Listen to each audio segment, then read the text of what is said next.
Past is a waste paper. Present is a newspaper. Future is a question paper. So read and write carefully. Otherwise, your life will tissue paper. இந்த பதிவை பார்க்கறதுக்கும் கேட்கறதுக்கும் நல்லா தான் இருந்துச்சு. ஒரு ரைமாக இருந்துச்சு. ஆனால் நடைமுறையில் அது கரெக்ட் இல்லை. பாஸ்ட் வந்து it is not a waste paper. It is an important paper. The paper of judging our past life. It is an assessment paper which shows how we lived in the past.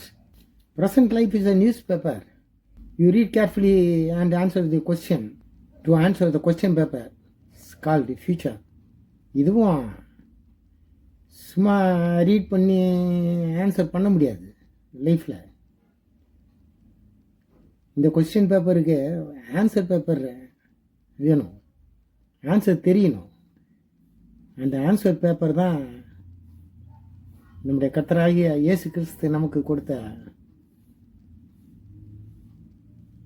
அந்த வேதம், கட்டளைகள், கற்பனைகள், அதெல்லாம் அதில் வருது. அது தெரியணும், அதை படிக்கணும். ஸோ ஆன்சர் பேப்பர் வந்து பைபிள் இஸ் ஆன்சர் பேப்பர். அதை படித்து அதன்படி நடந்தால் ஃப்யூச்சரில் நம்ம டிஷ்யூ பேப்பரை ஆகிறதுக்கு சான்ஸே கிடையாது. நம்ம ஃப்யூச்சர் லைஃப் ஒரு பிளஸட் பேப்பராக இருக்கும்.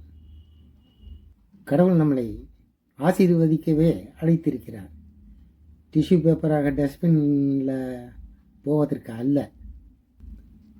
பரிசுத்த வேதம் ஏசாயா 48:18 சொல்கிறது, வேதத்தை படித்து அதன் உபதேசங்களை கை கொண்டு நீ நடக்கும்போது உன் சமாதானம் நதியைப் போலவும் உன் நீதி சமுத்திரத்தின் அலைகளைப் போலவும் இருக்கும்.